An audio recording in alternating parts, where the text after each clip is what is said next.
కీర్తన గ్రంథము 23వ అధ్యాయము.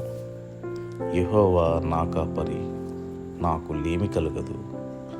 పచ్చిక గల చోట్లను ఆయన నన్ను పరుండజేయుచున్నాడు.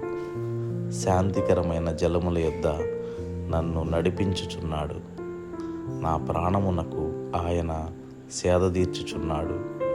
తన నామమును బట్టి నీతి మార్గములలో నన్ను నడిపించుచున్నాడు. గాఢాంధకారపు లోయలో నేను సంచరించినను ఏ అపాయమునకును భయపడను. నీవు నాకు తోడయుందువు. నీ దుడ్డుకర్రయు నీ దండమును నన్ను ఆదరించును. నా శత్రువుల ఎదుట నీవు నాకు భోజనం సిద్ధపరచుదు. నూనెతో నా తల అంటియున్నావు. నా గిన్నె నిండి పొర్లుచున్నది. నేను బ్రతుకు దినములన్నీయు కృపాక్షేమములే నా వెంట వచ్చును. చిరకాలము యెహోవా మందిరములో నేను నివాసము చేసేదను.